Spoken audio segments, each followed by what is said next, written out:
नमस्कार विद्यार्थी मित्रांनो, आज आपण आपल्या पाठ्यपुस्तकामध्ये असणारी जी संख्यावाचक विशेषणं आहेत या संख्यावाचक विशेषणांबद्दल आपण आज चर्चा करणार आहोत। ही जी संख्यावाचक विशेषणं आहेत ती आपल्याला प्रथम सत्र आणि द्वितीय सत्र यामध्ये ज्यावेळी 80 गुणांचा पेपर असेल त्यावेळेला या प्रश्नपत्रिकेचं स्वरूप जर सर्वांनी पाहिलं असेल तर या प्रश्नपत्रिकेच्या स्वरूपामध्ये आपल्या 9वीचं जे कृतीपत्रिकेचं जे प्रारूप आहे या प्रारूपामध्ये प्रश्न क्रमांक 5 मध्ये निर्दिष्ट हा कृती ही कुरुत हा जो आकडा आहे यामध्ये पहिलाच जो प्रश्न आहे योग्यम रूपम लिखित्वा रिक्त स्थान पूर्तिम कुरुत 5 पैकी 3 गुणांसाठी असणारा जो प्रश्न आहे तो प्रश्न हा कंसामध्ये दिलेला आहे ते बघा प्रथम सत्रासाठी पृष्ठ क्रमांक 54 आणि 55 वरील जो भाग आहे आणि द्वितीय सत्राला 54, 55 आणि 59 या 3 पृष्ठांवरच्या भागावर आपल्याला प्रथम सत्रासाठी प्रश्न विचारले जाणार आहेत। ही जी संख्यावाचक विशेषण आहे ती संख्यावाचक विशेषण आपल्याला 9वी बरोबरच 10वीला सुद्धा उपयुक्त आहेत, कारण की आता जर त्याचा अभ्यास केला तर त्याची काही रूप आपल्याला 10वीला सुद्धा विचारली जाणार आहेत। आपल्या पाठ्यपुस्तकामध्ये पृष्ठ क्रमांक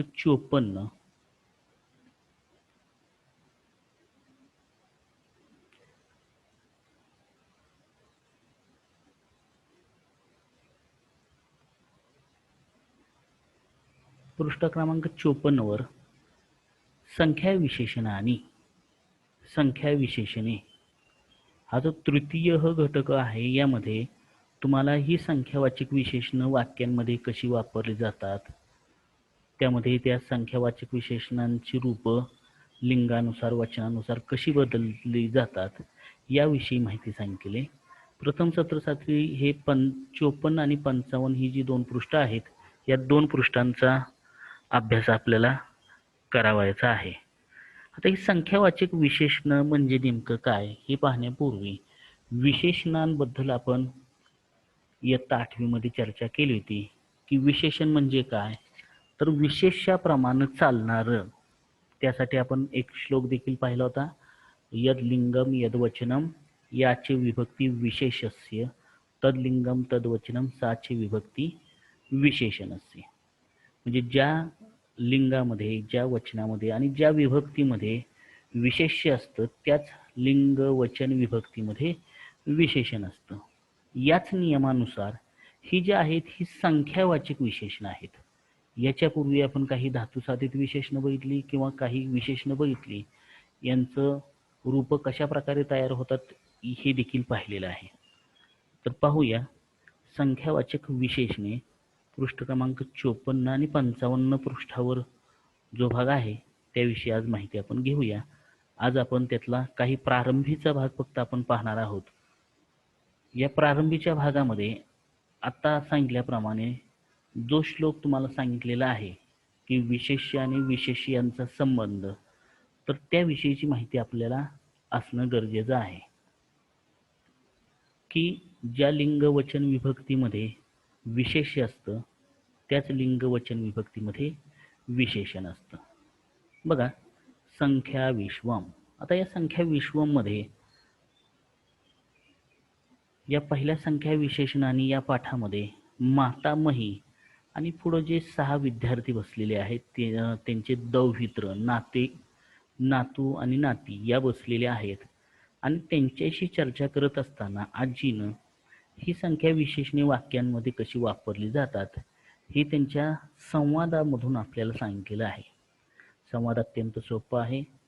आपण कोणत्या कारणासाठी हा पाठ पाहतोय हे सर्वांना बहुतेक लक्षात आलं असेल। पुन्हा एकदा आपल्याला प्रश्नपत्रिकेच्या स्वरूपामध्ये विभाग क्रमांक 5 मध्ये हा जो आकडा आहे त्यामध्ये योग्यम रूपम चिनुत किंवा संख्यावाचकांचा वापर कसा करावा याचा आहे, हे याच्यासाठी 3 गुणांसाठी हा भाग आहे। त्यामुळे पृष्ठ क्रमांक 54 आणि 55 या पृष्ठावर दिलेला भाग आपल्याला 3 गुण मिळवून देणारा आहे. बघा, तर संवाद पाहूया. इदं संवादं पठत ग्रीष्म अवकाशे दौहित्राः दौहित्र्यः च मातामह्या सह केवलं संस्कृतेन वार्तालापं कुर्वन्ति.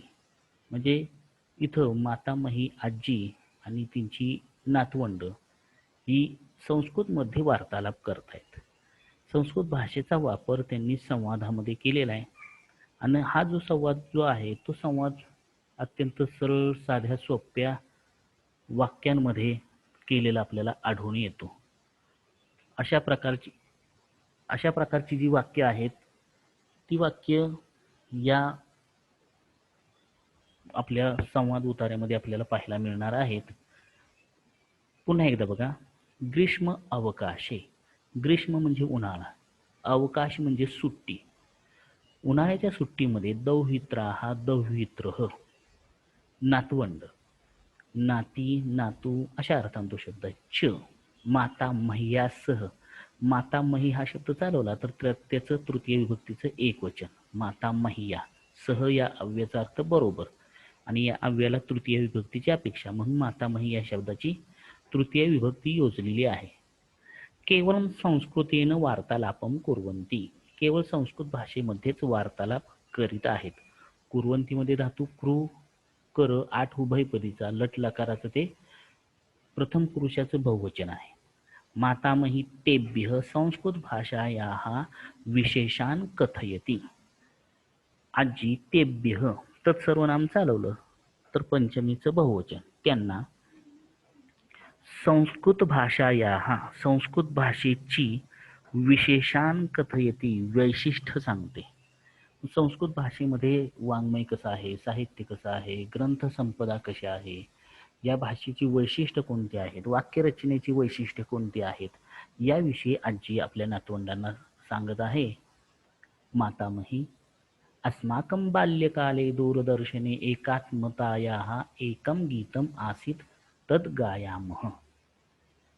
मातामही म्हणतात, अस्माकं बाल्यकाले आमच्या बालपणी दूरदर्शनवर एकात्मतायाः एकात्मतेचं प्रतीक असलेलं एकम गीतम आसीत एक गीत होते तद गायामः ते मी गाते. एका चटका अनेकाः चटकाः धान्यम अत्तुम आयाताः चटकाः. इयत्ता 8वी मध्ये आपण चटका यांच्यावर आधारित एक जो श्लोक होता तो श्लोक आपण पाहिलेला आहे.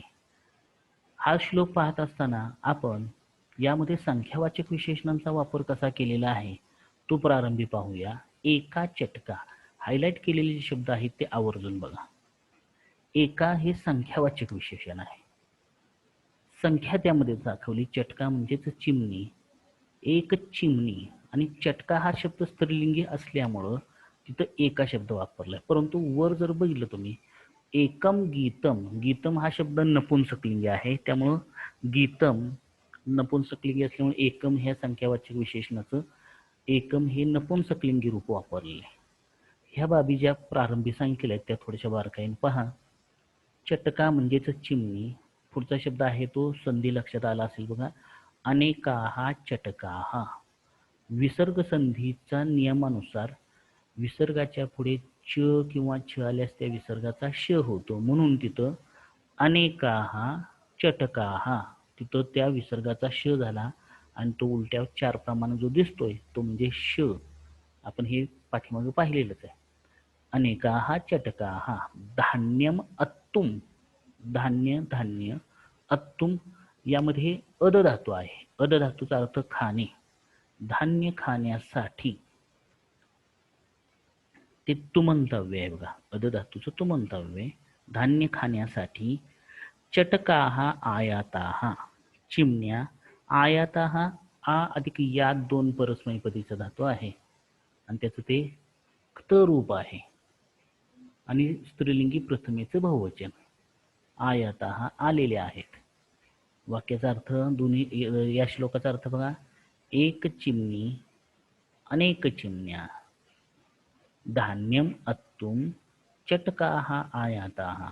धान्य काढण्यासाठी सर्व चिमण्या आल्या. असा हा पहिला परिच्छेद आहे. आपल्याला दुसऱ्या परिच्छेदापासून या मातामही एकम हे जे संख्यावाचक विशेषण आहे त्या विशेषणाची काही वाक्य आपल्याला या संवादातून कळणार आहेत. जसे की यामध्ये सुधेंदू, पृथा, वेणू यांचा संवाद आहे. बघा, सुधेंदू काय म्हणतो, हे मातामही गतसमये त्वया चतुरस्य काकस्य कथा गीतम श्रावितम. गतसमये गेल्या वेळी म्हणजे ह्या सुट्टीच्याच कालावधी, याच्यापूर्वी या आजीनं या नातवंडांना चतुर कावळ्याची एक कथागीत हे त्यांना ऐकवलेलं होतं. आणि ते जे गीत आहे तो सुधेंदू म्हणतोय बघा, एकः काकः तृषा पीडितः जलम न लभते दूरे दूरे. एक कावळा तृषा पीडितः तहानेने व्याकुळ झालेला. आपल्याला ही कथा माहीतच आहे, परंतु ही कथा आजीनं एका गीताच्या माध्यमातून मुलांना सांगितलेली होती. एक तहानेने व्याकुळ झालेला कावळा जलम न लभते दूरे दूरे, दूरे दूरे जलम न लभते, दूर दूरपर्यंत त्याला पाणी मिळाले नाही. आता यामध्ये एकह हे जे संख्यावाचक विशेषण आलेलं आहे त्याविषयी सुधेंदू म्हणते बघा, तत्र एकह काकह इति उक्तम. इथे एक कावळा असे म्हटलेले आहे. उक्तम याचं रूप बघा, वच दोन परस्मैपदी किंवा ब्रू दोन उभयपदी, त्याचं ते त रूप आहे. आणि ते नपुंसकलिंगी प्रथमा विभक्तीचं आणि द्वितीयचं एक वचन आहे. त्याचा अर्थ आहे म्हटले. वच किंवा ब्रू धातूचा अर्थ आहे बोलणे आणि त्याचं त रूप आहे. तत्र एकह काकह, तिथे एक कावळा असे म्हटलेले आहे. अधुना अत्र एका चटका इति वदसी. परंतु आता मात्र तू काय म्हणतेस की ज्यावेळी चिमणीचं गीत मातामही आजी म्हणत होत्या त्यावेळेला एका हे संख्यावाचक विशेषण वापरलं, कारण की कावळ्याची गोष्ट सांगत असताना एकह वापरलं. यावरून लक्षात येईल काकह हा शब्द पुल्लिंगी म्हणून एक हे संख्यावाचक विशेषण पुल्लिंगी वापरलं. चटका हा शब्द स्त्रीलिंगी म्हणून एका हे स्त्रीलिंगी रूप वापरलं. आणि म्हणून त्यावर सुधेंदून आजीला शंका विचारली. त्यावेळेला आणखीन एक त्या अनुषंगानेच प्रश्न विचारते, शंका विचारते. आम होय. तथाच एकम गीतम इत्यपि उक्तम. तसेच एकम गीतम, पाठीमागच्या स्लाइडवर आपण पाहिलं की तिथं एकम गीतम ही नपुंसकलिंगी असल्यामुळं तिथं एकम हे संख्यावाचक विशेषण नपुंसकलिंगी वापरले. तसेच एकम गीतम इत्यपि इति अधिक अपि, ई या स्वरापुढं अ स्वर आल्यामुळं त्याचा य झालेला आहे. बघा, इत्यपि उक्तम असे सुद्धा म्हटले तरीही किमर्थम अत्र एकः एकम इति भेदः. तर मग अत्र एकः एकम इति भेदः किमर्थम, असा भेद का बरं. यावर वेणू देखील विचार करून म्हणते बघा, चिंतयित्वा विचार करून, मया ज्ञातम मला समजले, यथा एकः बालः ज्याप्रमाणे एक मुलगा, एका बाला एक मुलगी, एकम वनम एक वन. आता या वेणूचे जे वाक्य आहे त्या वेणूच्या वाक्यामध्ये आपल्याला लक्षात येईल की तिथं बालह हा शब्द पुल्लिंगी म्हणून एकह हे संख्यावाचक विशेषण पुल्लिंगी आहे. बाला शब्द स्त्रीलिंगी आहे म्हणून एका हे स्त्रीलिंगी रूप वापरलेले आहे. आणि वनम हा शब्द नपुंसकलिंगी, त्यामुळे एकम हे नपुंसकलिंगी रूप वापरलेले आहे. आणि मग या वेणूच्या वाक्यावरून मातामही तिला शाबासकी देऊन म्हणतायत, बहु सम्यक वेणो, हे वेणो, संबोधनाचे एकवचन, हे वेणो बहु सम्यक, खूपच छान. सम्यक म्हणजे योग्यम. सम्यक या शब्दाचा अर्थ योग्यम. आपण म्हणतो का सम्यक ज्ञानम प्राप्तम सहा विद्वान, त्या विद्वानाने सम्यक ज्ञान प्राप्त केलेलं आहे. सम्यक म्हणजे योग्य. यावर सुधेंदू काय म्हणतो का, तरीही एकः चषकः एका लेखनी एकम फेनकम अपि योग्यम येतत. यावर सुधेंदू जो आहे तो मात्र त्याच्याजवळ जे प्राप्त ज्ञान आहे त्यावरून तो ज्याप्रमाणे या वेणूनं तिन्ही लिंगामधील संख्यावाचक विशेषण वापरली त्याचप्रमाणे त्यानं देखील ही संख्यावाचक विशेषण वापरली. चषकः शब्द पुल्लिंगी म्हणून एकः संख्यावाचक विशेषण पुल्लिंगी एकः चषकः. लेखनी शब्द स्त्रीलिंगी म्हणून एका लेखनी. फेनकम साबण एकम फेनकम एक साबण. आणि म्हणून इथं सुद्धा सुधेंदूनं वेणूप्रमाणे एकः एका एकम ही जी संख्यावाचक विशेषणं आहेत ही त्यानं आपल्या वाक्यामध्ये वापरलेली दिसून येत आहेत. मातामही बाढम बाढम हा शब्द आपल्याला माहिती आहे. बाढम म्हणजेच छान, योग्य, सुंदरम, उत्तमम असा त्याचा अर्थ होतो. बाढम म्हणजे छान. सम्यक अवगतम त्वया त्वया सम्यक अवगतम हे जे वाक्य आहे ते कर्मणी वाक्य आहे. कारण की त्वया हा जो कर्ता आहे युष्मत सर्वनामाचं ते तृतीय विभक्तीचं एक वचन आहे. अवगतम अवगत हे जे आहे ते क्त रूप आहे. कोणत्या धातूचं? तर अव अधिक गम धातूचं ते क्त रूप आहे. त्वया सम्यक अवगतम तुला छान समजले. अवगत अव अधिक गम धातूचा अर्थ अवगत होणे. मराठीमध्ये आपण शब्द वापरतो तो अवगत होते, अवगम्य अशा अर्थाने तो शब्द आहे. अव अधिक गम धातूचा अर्थ समजणे. इतोपि इथं विसर्ग संधीचा नियम आहे. इतः अधिक अपि त्या विसर्गाचा अवग्रह चिन्ह झालेले आहे. एकम आंग्लम बालगीतम यूयम गायथ स्म. बघा इतः अपि आणि तसेच एकम आंग्लगीतम एक आंग्लगीत. आंग्लगीत म्हणजे आंग्ल भाषा, इंग्रजी भाषा. बालगीतम बालगीत.